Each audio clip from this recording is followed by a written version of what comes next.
Hello guys, welcome back to my channel.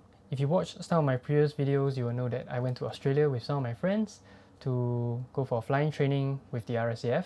If you haven't watched it yet, please check it out. And we've been back for about a month and I've been wanting to make this video and finally I have the time to do it. As some of you may already know, unfortunately I didn't make it past AGC. So in today's video, I'm going to be talking about my AGC experience, why I didn't make it, and what's next for me. So let's go!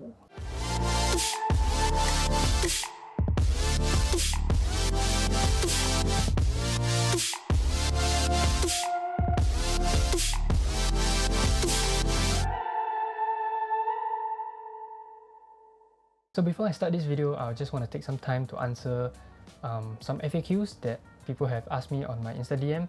If you guys have any questions, please feel free to DM me on Insta.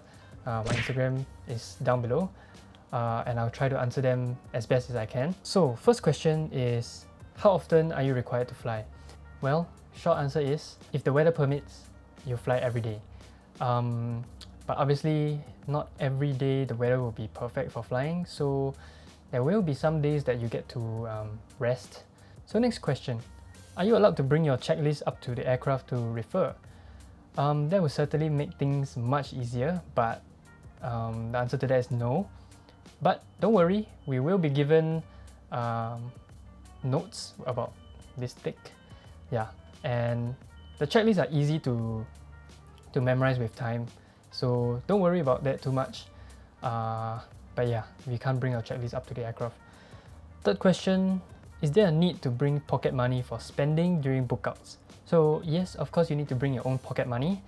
It's recommended that you bring about 1,000 Australian dollars because the food there is quite expensive and you also need some money to spend on groceries over the weekends. Like maybe you want to buy snacks, soft drinks, maybe some food to cook at home. Like my apartment, we bought steak and we cooked it ourselves. So yeah, hopefully this answers all your questions, and yeah, let's move on to the next part of the video. First off, I'm gonna talk a little bit about how AGC works. I won't get into detail because I don't think I can, so I'll just briefly touch on certain points. So how AGC works is that there are 13 flights. Flight 1 to 8 will be phase 1 and 9 to 13 will be phase 2. And so for the daily happenings when you're in AGC, so 8 AM is usually the start of the day, but there is no fixed time for the end of the day. But it all depends on the daily program. Sometimes you can end at 4, sometimes you can end at 6, but that's rarely the case. Most of the time it's between 4 to 5-ish you end the day. So it's about 8 to 5 thing every day. There's no breakfast provided, but you will be given bread, milk. You can request for more if you want. Fruits from Safi to bring back to your apartment. And there's a student lounge there as well. So there's a fridge, there's microwaves for you guys, you know, if you want to eat cereal, you want to make bread, everything's there for you. Also, there is a panini press at the student lounge, and ham and cheese sandwich is a big hit. You're welcome. For lunch and dinner, it is provided every day, catered food. Sometimes you can get to choose what you and your friends want to eat. You can make requests to Safi and she will try her very best to fulfill that request. So please just cut her some slack. Most of the food are very nice to eat. Some for me are a little bit spicy, but 9 out of 10 times the food is quite nice. There's some Singaporean food like chicken rice and char siu rice as well. Japanese food, Korean food. You can order McDonald's, KFC, whatever you guys want, just within a certain budget. Yeah, that's about it for the daily happenings. Is just go to AGC, do a morning brief for about 10-15 minutes. You guys go to fly. After everything is done, then there will be an end of day debrief and you guys can go home. So that's about it, 8 to 5 every day. Yeah.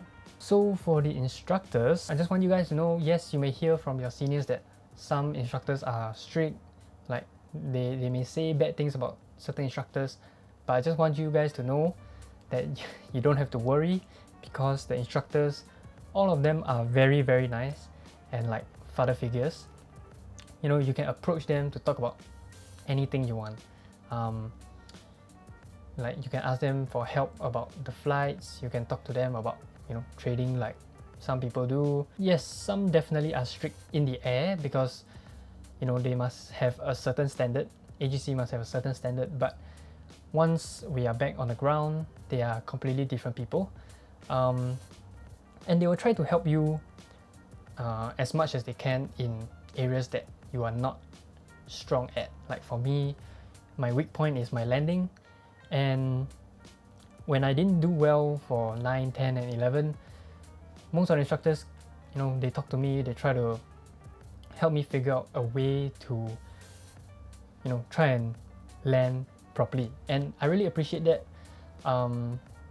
But you know, as I said, I didn't make it, so not saying that their advice didn't help, and you know, maybe it's just I wasn't able to learn in that short amount of time given to me, but I really appreciate their help. So if you guys have any problems, please just don't be scared and just approach them for help if you need. Let me just briefly talk about why I didn't make it past AGC, or in other words, why I failed AGC. As I mentioned just now, my weak point was my landing. So let me try and quickly explain to you why I couldn't land. Okay, so I'll try and demonstrate with this plane. Obviously we don't fly this, we fly this plane, the CT-4B. It's a small propeller plane, it's just a 2-seater, you and the instructor, but I'll just use this to demonstrate. So let's say this is the runway, right? And you're coming down like this. And at a certain height you need to flare, right? Which is to fly straight and level. My tendency is when I reach that height, I know when to flare. But when I flare, I pull the stick too fast. So I yank it. And the tendency is when you yank the stick, the plane will tend to climb again. According to my instructor, I was scared of the ground rush, which I think a lot of people will have that tendency when they first try to land. Some people will get over it quickly, but people like me, sadly I can't. I need more time, which AGC does not provide. So at this height, after you flare, you will need to, once the plane starts to decelerate, it will drop, and you need to pull the stick back a bit, drop, pull the stick back a bit, and land on the main wheels behind. So my main problem was this part. Yeah, now I'm going to talk about what's next after AGC. So for me, I'll be going to SES soon, and by the time you're watching this, I'll be doing my HAP, which is Heat Acclimatization Physical Training. I talked about it in this video, you can check it out if you want. And I'll be starting my SES course on the 14th of June. And yeah, I am very nervous, but also very excited for this new chapter. I'm looking forward to creating more memories, you know, making more friends, and having more experiences to share with you guys. So yeah, don't worry, I'll definitely update you guys again when I have the time. And I'm so thankful for this opportunity to travel overseas, to learn new things, and to enjoy time with my friends. To my course mates, instructors and staff of AGC, thank you so much for making this trip so enjoyable.